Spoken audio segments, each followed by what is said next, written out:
All right, guys, we're ready for our Four Seasons sunroom, and Daddy's gonna get a rec room with refreshments. Oh no, we'll be sleeping under the stars. Mom, what about the one with, the fun?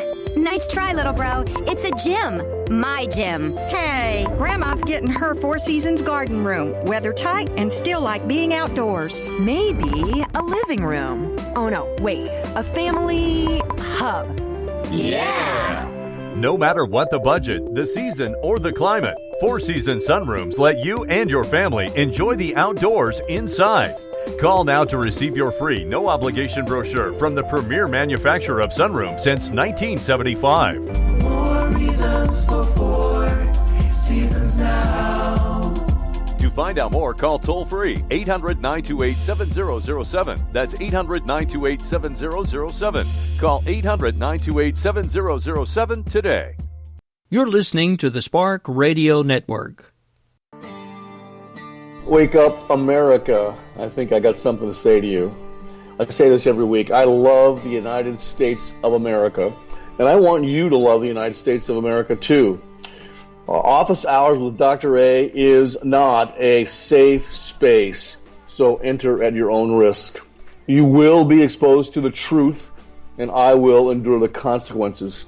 Again, rest assured, I will not try to put my brain into your head. I will, however, motivate you to think and to use the analytical part of your brain that very few people want to use because it requires actual effort, it requires actual work. You've reached the office of Dr. Randy Arrington. Please have a seat, and the doctor will be with you in just a moment.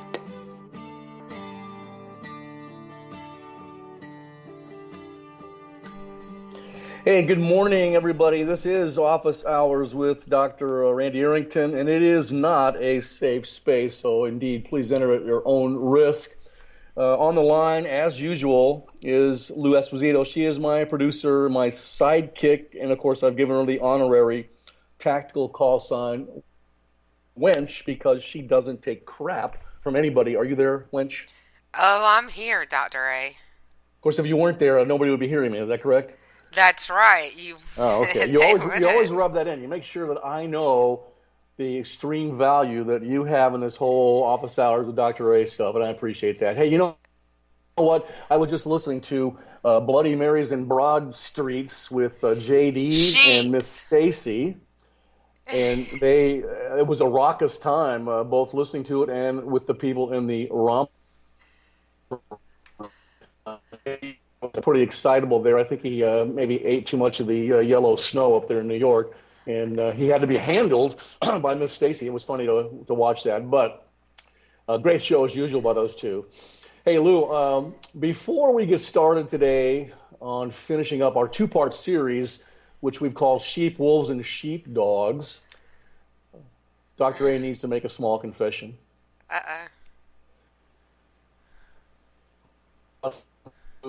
Right.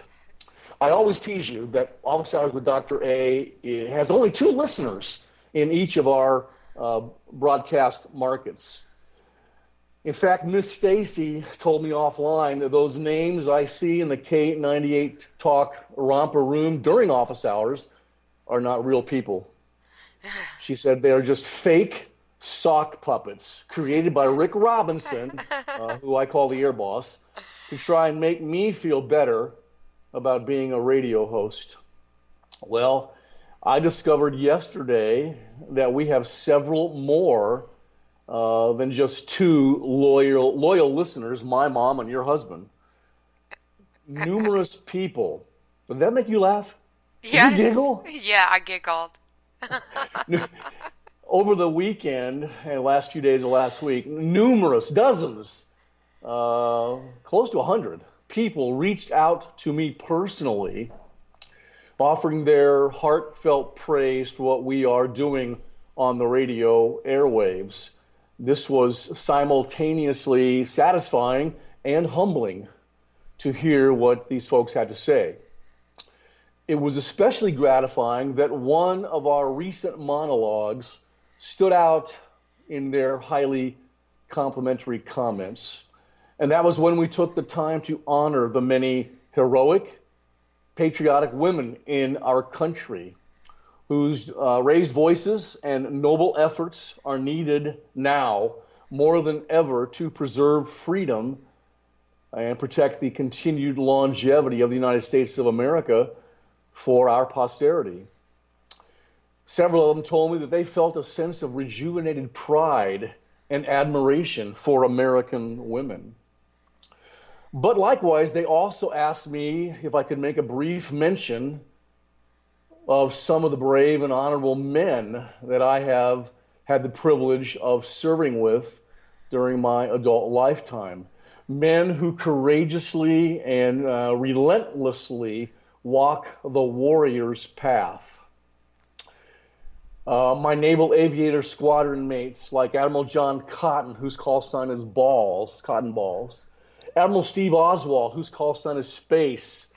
By the way, let me go back. Admiral Cotton finished his career as the chief of the Naval Reserve, a vice admiral, in charge of all the Naval Reserve. He was my squadron mate. I flew many missions with him.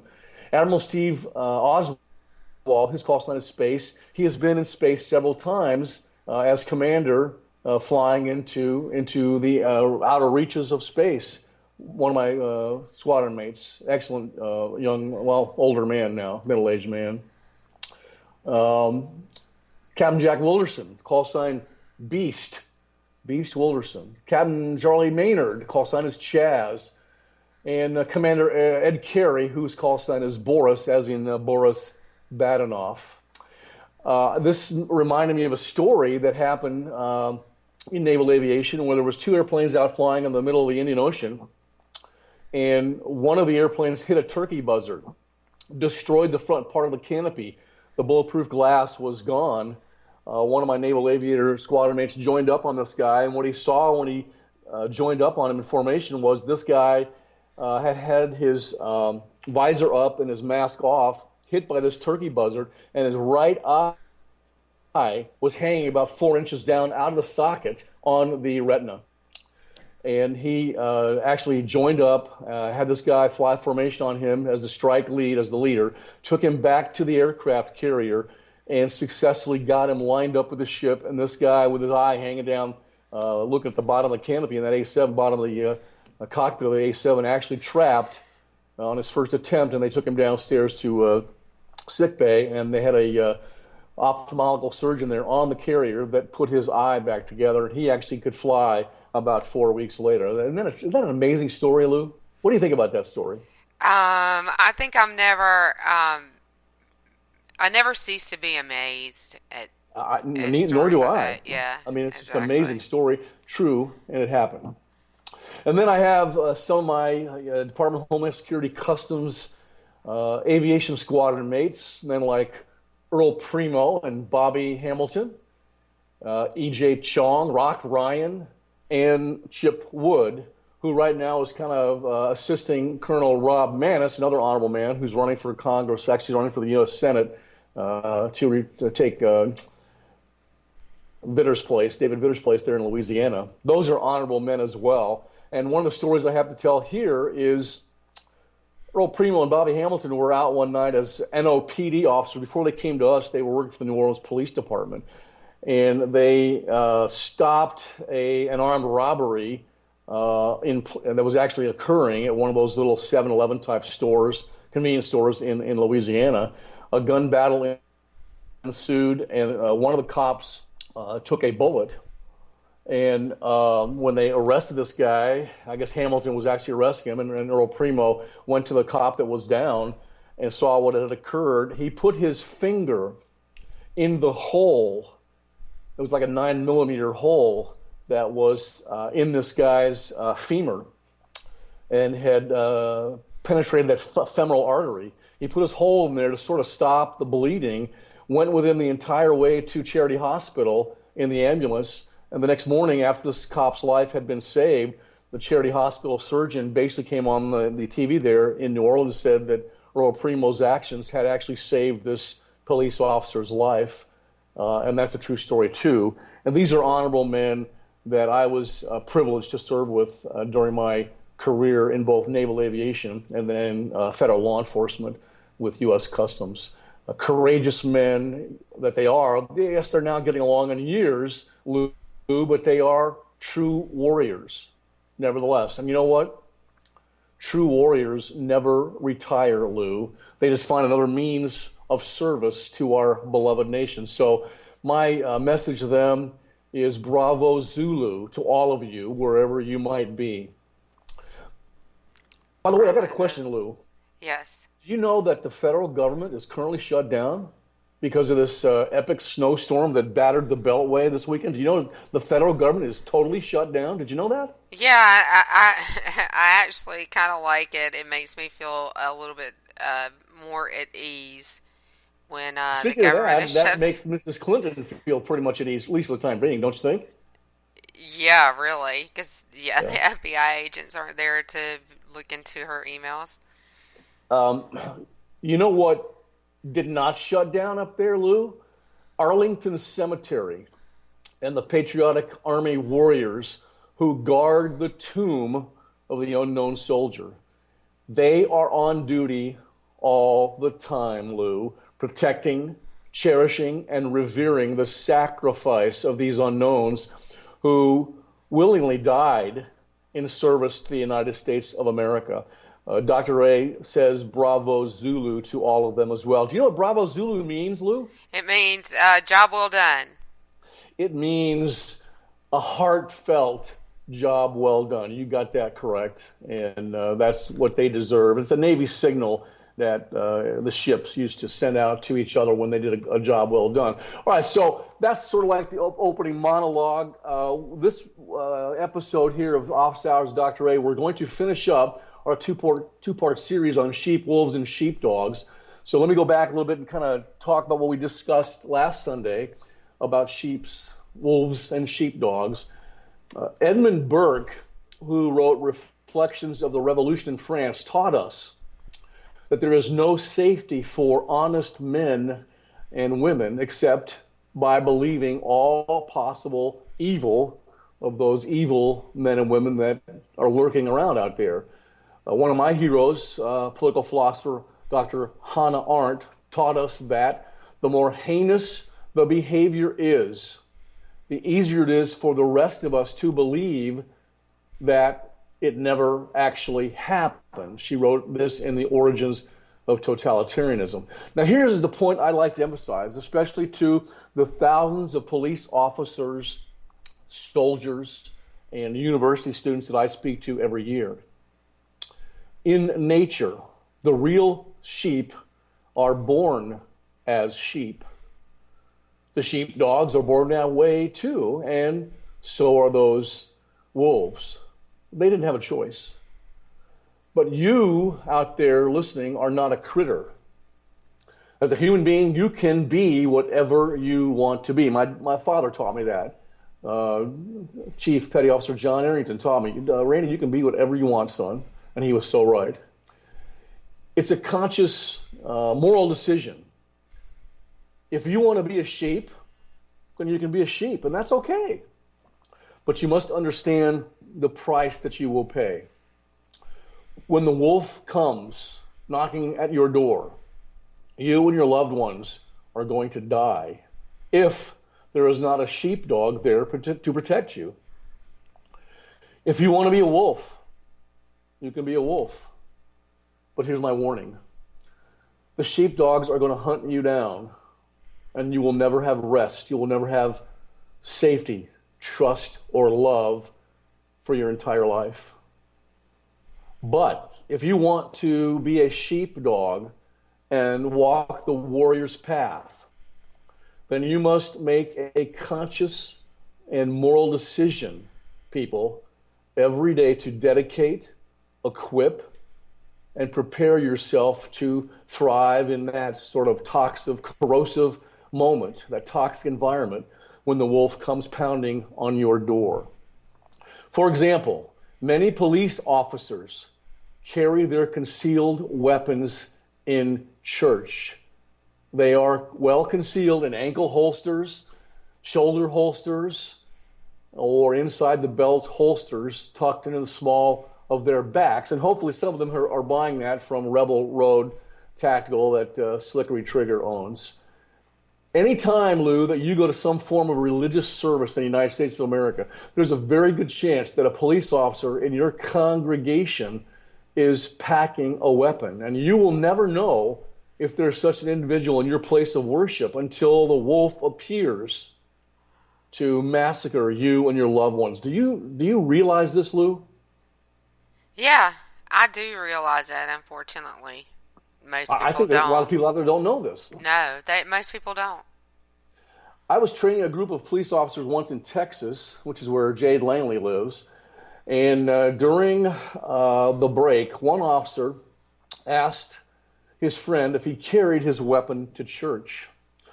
The other cop replied, "I will never be caught without my gun in church."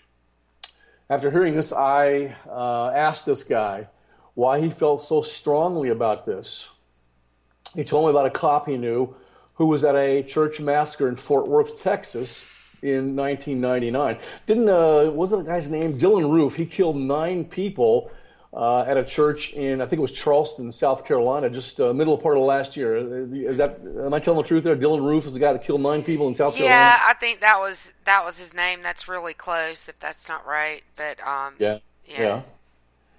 Well, in that 1999 incident in Fort Worth, they had a mentally deranged individual who came into that church and opened fire. He gunned down about 14 people.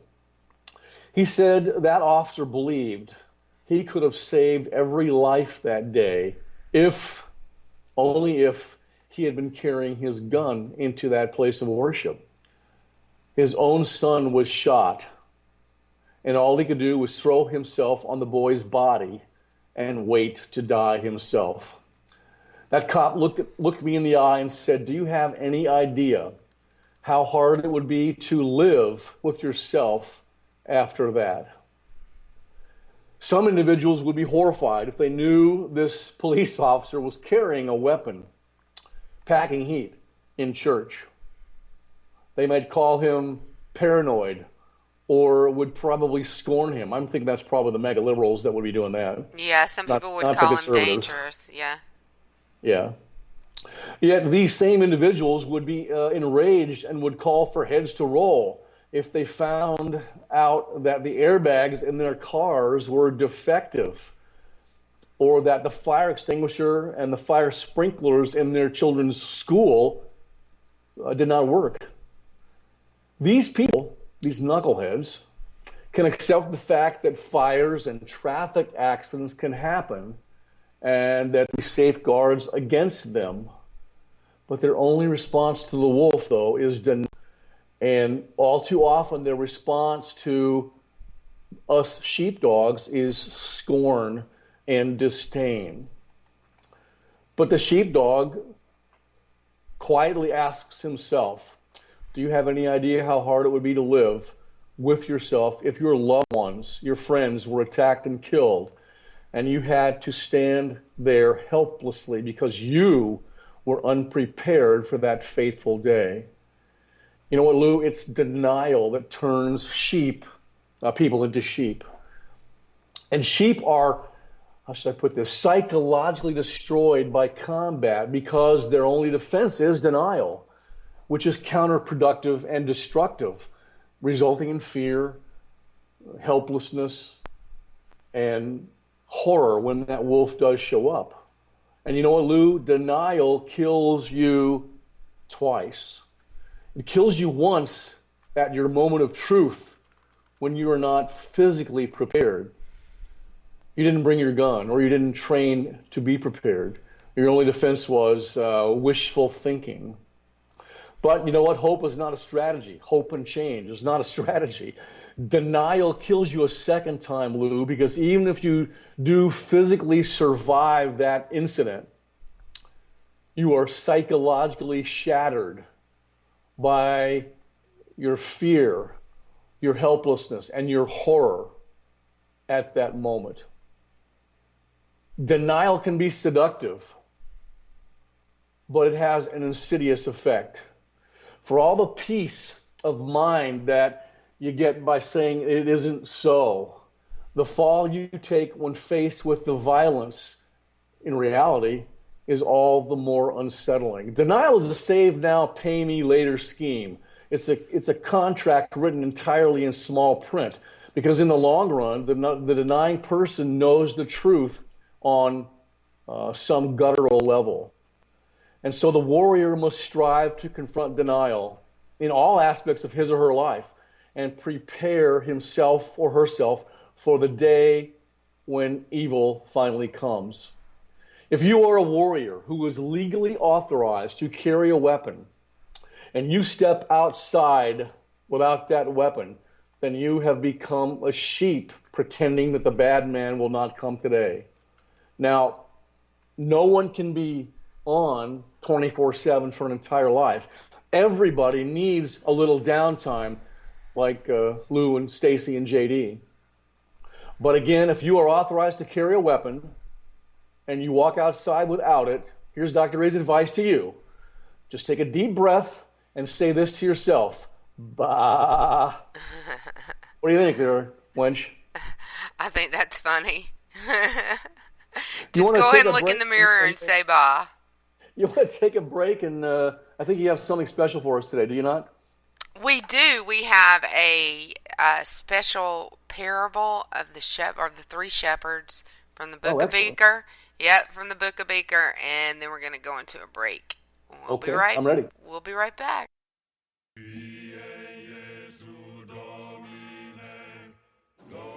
A reading from the book of Beaker. First Ephesians chapter 25, verses 14 through 30. The parable of the three shepherds. Again, the kingdom of the shining city on the hill can be illustrated by the story of a man going on a long trip.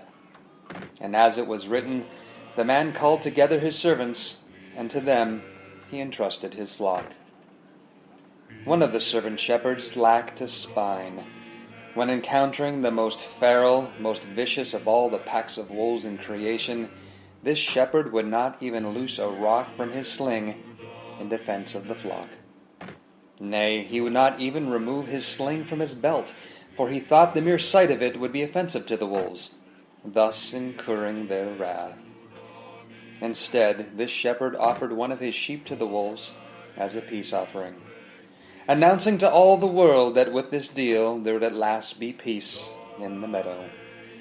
And the wolves bared their teeth in a smile and howled in delight, not only because the shepherd was so very foolish, but because he looked like Lurch. And another of the servant shepherds lacked a moral compass. Distracted by her desire to care for an even larger flock, she led those entrusted to her into great danger. As the wolves descended and the blood began to flow, she lifted her chin and walked away, refusing to unleash the sheepdogs in their defense. When a number of the master's lesser servants heard of this, she dug up some poor bastard who had written an obscure, inflammatory story of the wolves and blamed the incident on him and had him thrown in jail. Unrepentant, she went home to her husband, who was, ironically, out frolicking with young slave girls. The final servant shepherd was entrusted by far the largest and grandest of his master's flocks, but he lacked vision. This shepherd looked out across his flock and proclaimed, "I am the wisest and greatest of all shepherds who has ever been. I will not lead my flock in the antiquated ways of those who have come before me, but instead I shall guide my flock through the golden ideals of hope and change."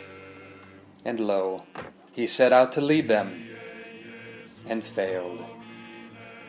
For the vision of he who would lead his flock while standing behind it finds he cannot guide his sheep to lush verdant fields on which to graze, for it is not grass he sees from where he stands. Nor can he keep them safe from predators of the wild, for his eyes refuse to see such things. His vision failed not because he was blind, but because instead of viewing that which was ahead, The only thing he could see from that vantage point was the woolen asses of sheep, and the reconstituted grass they left in their wake. Which is as it should be, for this that doth greet him is as in life, as the concept of leading from behind is in action.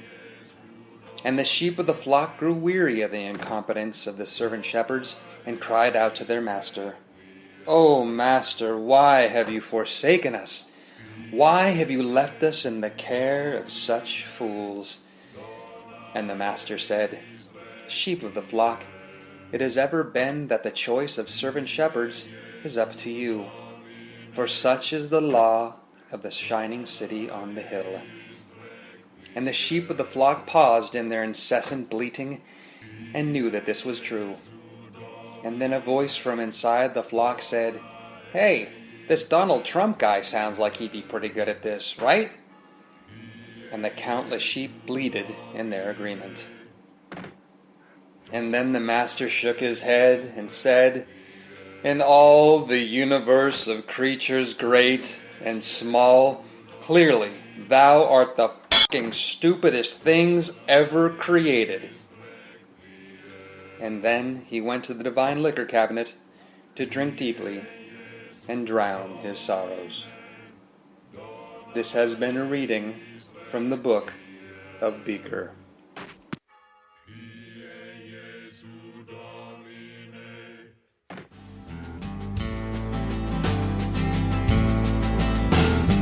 I looked all over, so how can it be? Here comes the wrecking ball, swinging at me.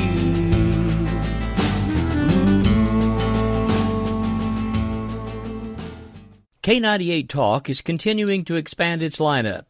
This means we are expanding our advertising base. Whether you're a startup trying to push through to the next level, or an established business trying to supplement your advertising budget, web-based advertising is a solid investment. Thanks to Talk's newest partnership with TuneIn Radio and instant access to our sister station, K98 FM, we give you worldwide access at a reasonable cost. Interested parties should email us at advertise@k98talk.org. They know I mean well and smiling as hell if they try. They open their mouths, only hatred spews out with their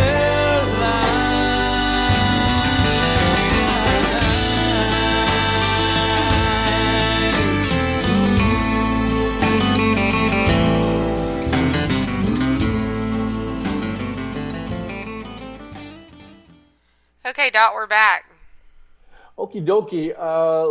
We're talking about sheep, wolves, and sheepdogs. Now remember, this business of being a sheep or a sheepdog is not a yes-no dichotomy. It is not an all or nothing either or choice.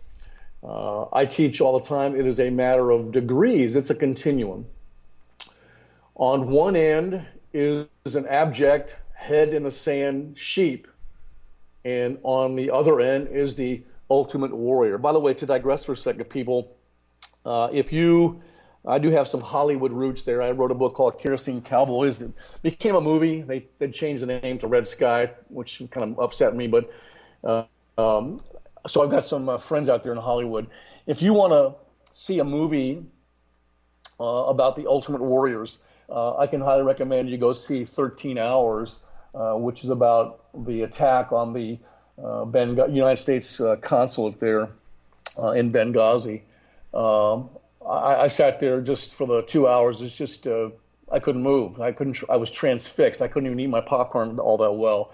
And Michael Bay, the producer and the director there, did a really good job of telling that true story. So I recommend you go see that if you got an extra $10. How much does a movie cost these days? In D.C., in New York, what, $20? I don't know. No, I have no idea. I think they run anywhere between 11 and 18, depending on what time of day and where you are.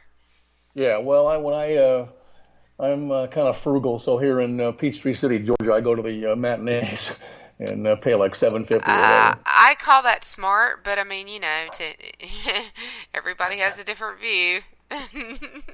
All right, so those on the other end of the continuum there, the Ultimate Warriors, which those 6 men that tried to save the consulate there and our ambassador, I call those Ultimate Warriors. When I was in San Diego, I used to go down to a bar there called Danny's Bar in Coronado, and they had, you know what, Lou? They had the best cheeseburgers. They were little basket cheeseburgers with fries, the best cheeseburgers on the planet, right there at Danny's Bar and Grill in Coronado, California. It was a SEAL bar.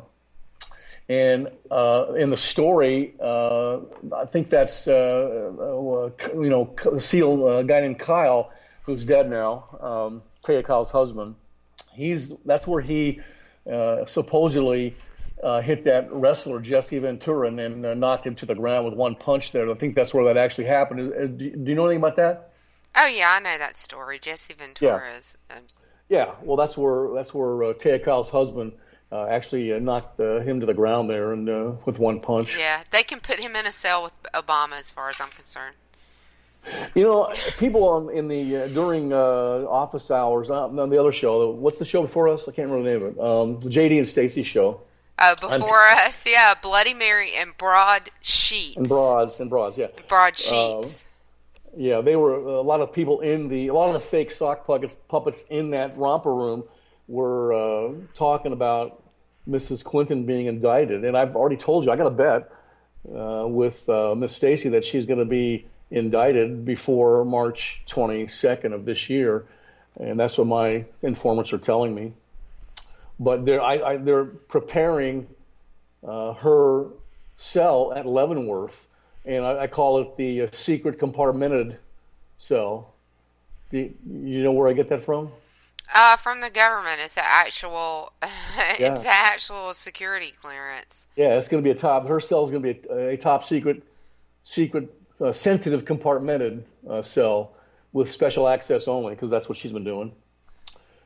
What a vile human being she is. Somebody was talking the other day about listening to her, and I commented on Twitter, I can't listen to her for 5 seconds.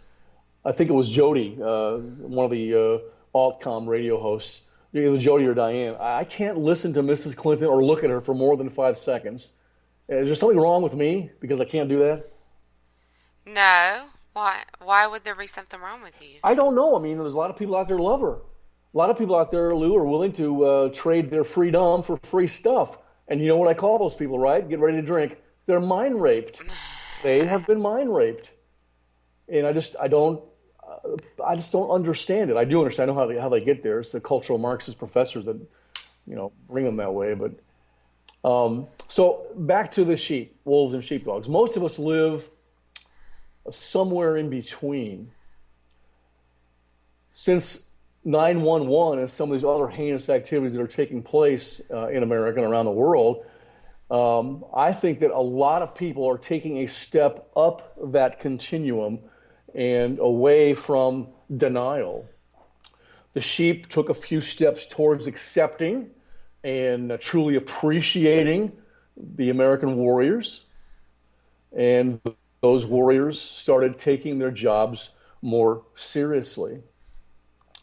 The degree to which you, people out there listening, the degree to which you move up that continuum, away from sheephood, if you will, and denial, is the degree to which you, your friends, and your loved ones, people that you truly care about, will survive physically and psychologically at your moment of truth, which may indeed come one day. And today in America, contemporary America, the dire threats have been multiplied by Al-Qaeda, ISIS, ISIL, whatever Barack Obama wants to call it these days. and cultural Marxism, operating at near unity with Islamo-communist Barack Hussein Obama in the White House. So my question to you, before we move on to some other stuff here, my question to you, America, is this. What's it going to be? Sheep, wolf, or sheepdog? You get to make that choice. What's it going to be for you, Lou? I think I'm pretty much a sheepdog. But in my own way. You told me you were heartless. I told you that Winston Churchill taught us that if you're not liberal when you're young, you have no heart. If you're not conservative when you're older, you have no brain. And you said, I must be heartless. No, I think I just always had a brain. I think I was the daughter of a small business owner, and that's all there was to it. Well, then when you went to Monmouth College there, they really... Monmouth College? Mm-hmm. You're not giving me my due respect there. You're not letting me get away with it. Nope. Hey, I teach this all the time that the United States of America, where we're right now, people in the romper room were asking me about Mrs. Clinton and some of the other people that are running the government right now, and they're traitors. Just out and out, unmitigated, committing heinous treason just about every single day. Mr. Obama, Valerie Jarrett, Mrs. Clinton, they're committing treason every single day, and they're getting away with it because we've got people in the Republican Party, if you read my article, The Chicago Way, which will explain this phenomenon, hopefully properly explain it. They're unwilling to do anything about these people because they don't want to upset the little apple cart that they're a part of inside the Beltway, the Beltway bandits that I call them. What is Trump, not Trump, but the other guy, Cruz, what does Cruz call them? The Washington Cartel? Yes, Washington Cartel. Yeah, boy, I tell you what, the whole campaign has taken on a new dynamic. It's almost like Miss Stacy's favorite Trump there is starting to align himself with the so-called GOP establishment, or maybe it's the other way around. They're starting to align themselves with him because that maybe they think that he is inevitably going to be the nominee. What do you think about that? I don't know. I can't figure out what's going on with Trump's campaign. He's perfectly fine with, the Nazis being behind him. He's all right with the establishment. He's okay with a whole lot of progressivism, but he wants to be the Republican nominee. So, I just am praying for him to burn out before we get to the SEC primary. Isn't he just a businessman, Lou, that he's doing things that are good for business? And he does some things that you like, and he does some things you don't like. I mean, eminent domain, he doesn't think eminent domain is a bad thing. You seem to think that eminent domain is a horrible thing. Yeah, I'm a Lockean. Why would someone who follows John Locke or even supports the teachings of John Locke, as did our founding fathers, why would somebody like me support eminent domain? That's crazy. Property rights are everything. Just for you, I'm going to, and listen to me, people out there listening, the three of you now that are listening, my producer doesn't like to plan ahead. She likes to just talk about one thing at a time, Dr. A, whereas me, I was taught to plan way ahead. You have a list of shows going into next year, I think. I do. I lay my clothes out 2 weeks in advance. A good naval aviator always plans well ahead, is always highly organized, and knows what he's doing now, how that affect him 15 minutes down the road or 15 days down the road. So I can't do anything but that, and I know it infuriates you. No, it doesn't infuriate me. Well, I told you, people, this is going to be an interesting year, and I think we're down to a two-man race between Mr. Trump and Ted Cruz of Texas. I did tell you, I got a lot of people that get mad at me when I tell the truth, and then they force me to endure those inevitable consequences. No offense intended to you out there who like that senator from the state of Florida, but I think Marco Rubio, in my humble opinion, is nothing more than a slick little punk in a three-piece suit. I wouldn't trust him as far as Miss Stacey could throw Donald Trump. Am I being too hard? Not in my mind, you're not. As far as Miss Stacey could throw Donald Trump. Come on, that's as funny as JD. You know, it is as funny as JD. That's why I don't mind so much when you do it, because you're always so serious, Doc. Hopefully, the air boss there, Rick Robinson, is going to get us all press passes to CPAC. I think it's like the 2nd to the 5th of March up there in the vicinity of the Beltway Bandits. It's in at the Gaylord Center. Is that actually in Maryland? But hopefully, we're going to get press passes and maybe can actually broadcast from Radio Row. And then if that's the case, then we get to get together and have lunch, which is always a pleasant experience for me to sit across the table from Miss Stacey, that Cornell chick that I affectionately refer to her as. And then when I am in her close proximity, I revert to my POW persona. All she gets out of me is name, rank, and serial number. And JD thinks that's funny. We'll see. Hey, here's the deal about treason, and I just mentioned that. It's taking place in the United States. Treason needs unwitting accomplices as well as witting accomplices. People that are actually trying to do it purposefully every single day, and those that don't realize they're doing it, the unwitting accomplices.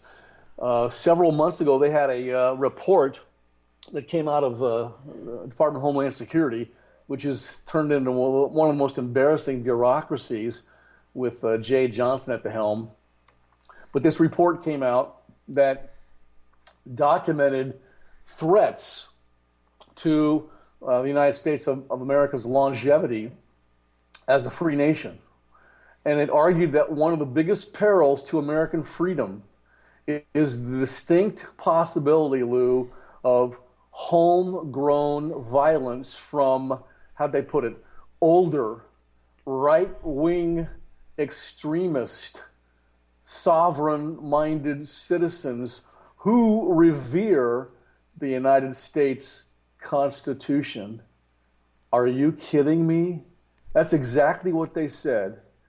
Aren't we supposed to revere the Constitution, Lou?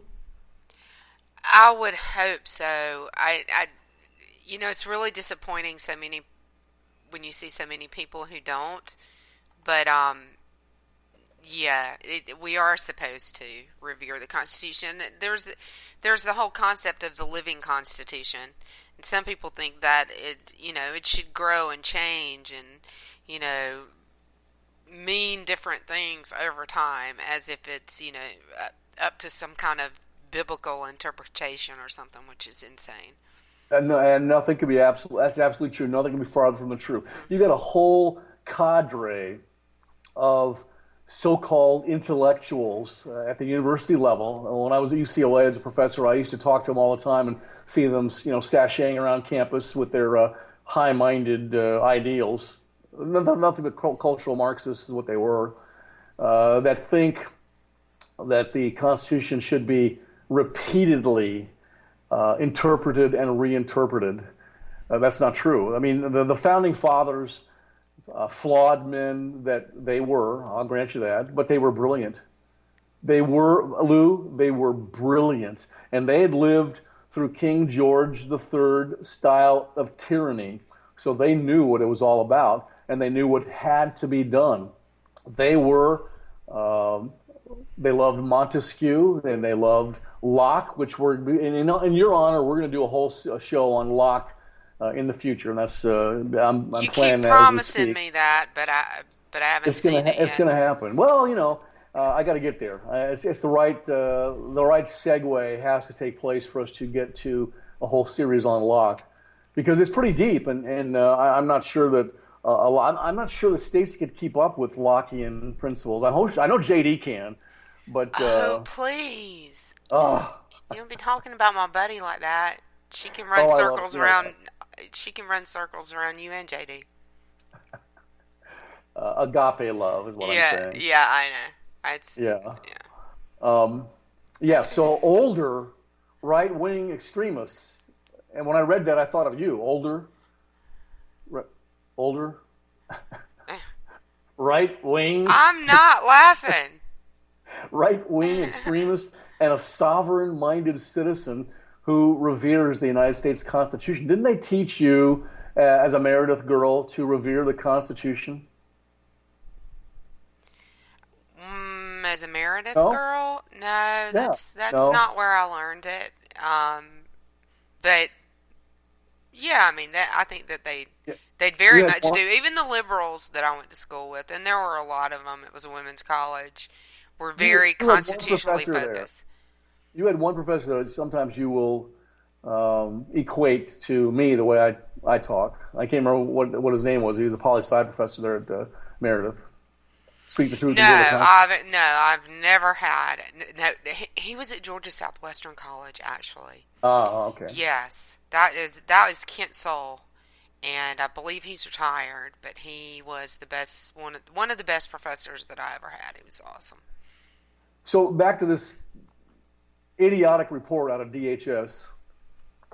In fact, that report stated that the danger from older right-wing extremist, sovereign-minded citizens who revere the U.S. Constitution is greater in danger than the menace posed by ISIS, Al-Qaeda, or any other radical Muslim or cultural Marxist group. And here's my analysis of that. I've mentioned this before. A foreign entity will never, ever defeat the United States of America, people. The only way America could collapse is through internal implosion brought about, instigated, fomented by heinous treason. And that you have good men and women who do nothing to stop it. As a true American patriot, and I hope that several of you out there are, we are threats to anybody who is actively trying to destroy, dismantle, or fundamentally change our great nation. We, as true American conservative patriots, will always aggressively defend American liberty and fight against treasonous activity until the last breath departs our body. Do you believe that, Lou? Yeah, absolutely. I think that's what we're here for. There's several of them, if they're not sock puppets in the romper room, that I believe will do that. We don't have socks in our romper room. Well, good. Okay, so Tina, Miss Cowboy Boots, and Jade, and Ron, who, by the way, these people just adore you. Have you ever noticed that? Ron's my captain, actually. Ron, I thought I was the strike leader. You're the strike leader, but Ron's the captain.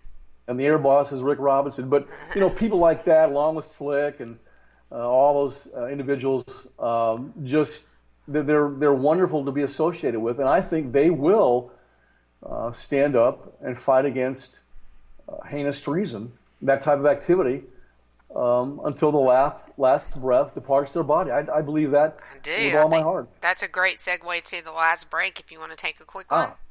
Excellent. You want to rest your voice, and voice. We'll come back and you'll have about 8 minutes to finish up. So all right. Maybe a little more. We'll be right back.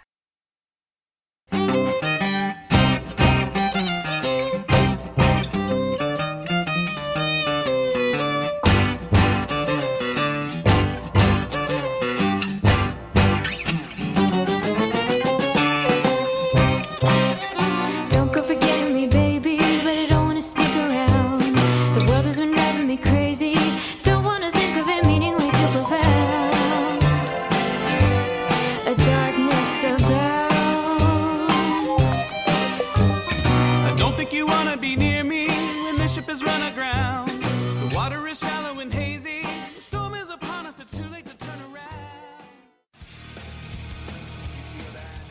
This is JD. And this is Stacy. Join us Tuesday nights, 10 p.m. Eastern, for Game On. Remember, lock up the children and the old folks. Game On, the home of liberty conservative. Where no one is safe, and no one is spared, not even the hosts. Oh, that was supposed to be a spin cycle. I'm sorry. Yeah, that's okay. We love you anyway. Right round, baby. Self-monitoring right Ebola radio strikes again. Anyway. Anybody see the host monkey? Where's the host monkey? Where's the host monkey? For God's sake, I need an antidote. Just do your rant. Let's pop out of the segment. Find us on Twitter at JD and Stacy. You're listening to K98Talk.com. I've seen this happen before.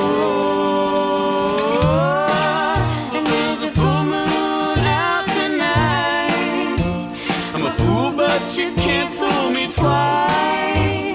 I wear my secret deception just like a disguise. When I reveal myself in the light, stick around and you might pay the price. Enough with the questions, it's time that we said our goodbyes. I knew that this wouldn't be easy. Try not to tie it down. Now nothing you say can appease me. If you wanted to go, then you would have been gone before now. The darkness abounds.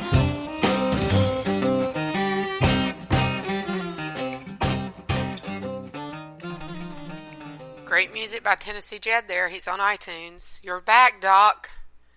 You know, every time I hear that, I mean, we just started this like, was it last Sunday, the Sunday before, I make the comment, that guy's really talented. And that's my favorite I wish I could song. play guitar like him. Yeah, both of our new bumpers are by him, and we'll probably be using more by him.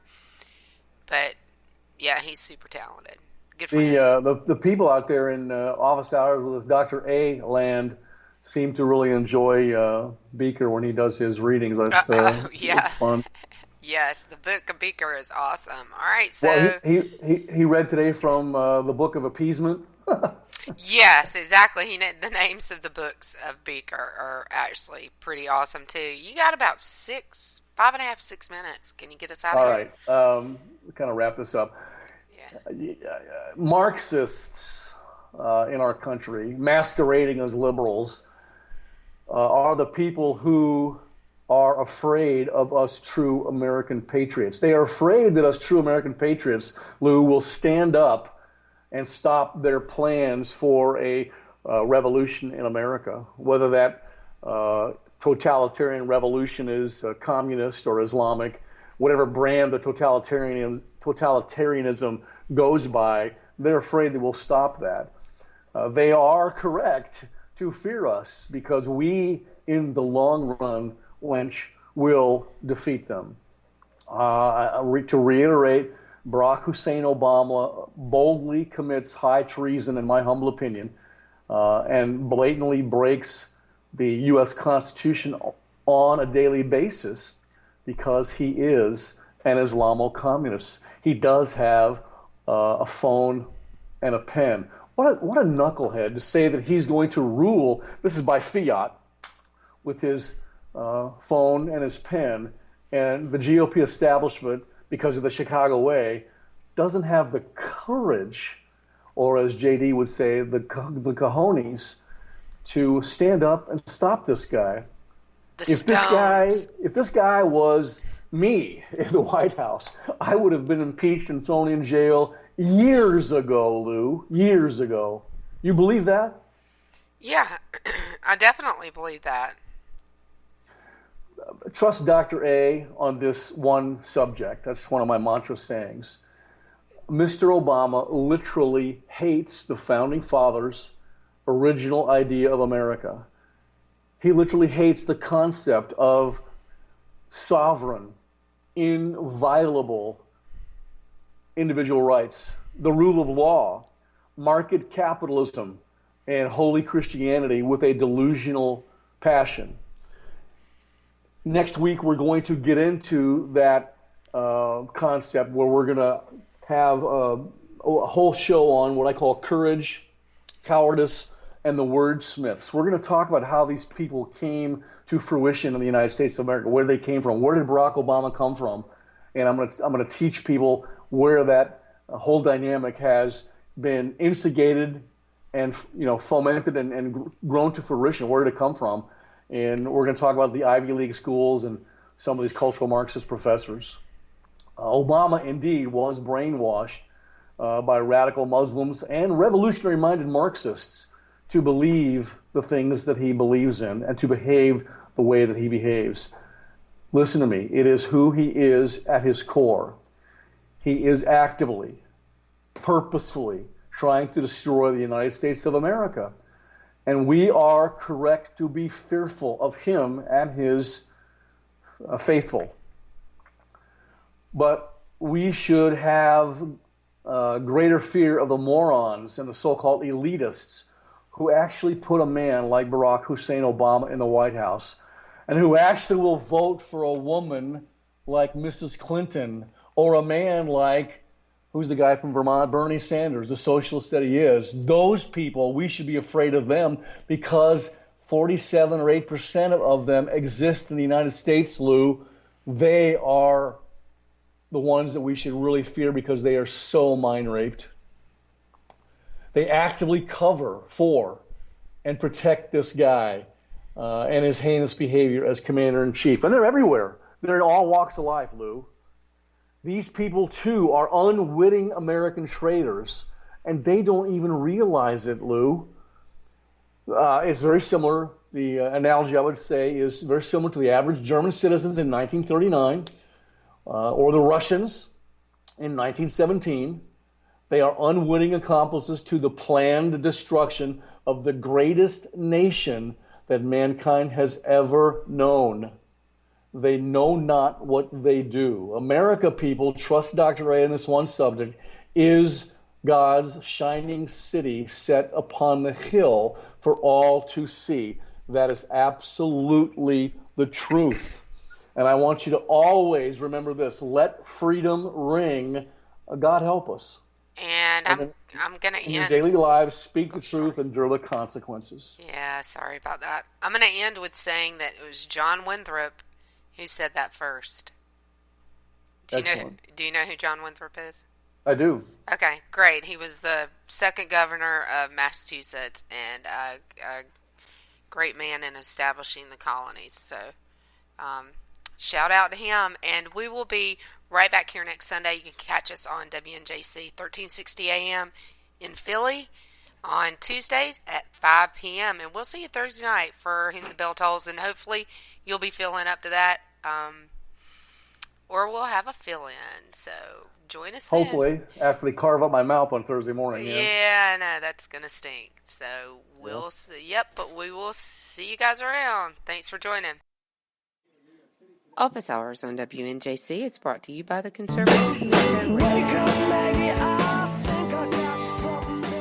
If you want to work until you keel over, have less of everything in retirement, or give back more of your hard-earned money to the stock market again, then just ignore me. But if you'd like to protect the money you save, receive a steady, predictable retirement income, and enjoy financial security for as long as you live, then listen to this. You can download a free report that reveals the wealth-building secrets Wall Street and the banks don't want you to know. You'll learn how you can get guaranteed growth, safety, and real prosperity without risking your money in the Wall Street casino, and how to get the money you need when you need it, simply by asking for it. This is the best way to have a 100% secure retirement and know your money will last as long as you do. To learn more about this method and to get your free report, go to 29security.com. That's the number 29security.com. 29security.com. Go to 29security.com.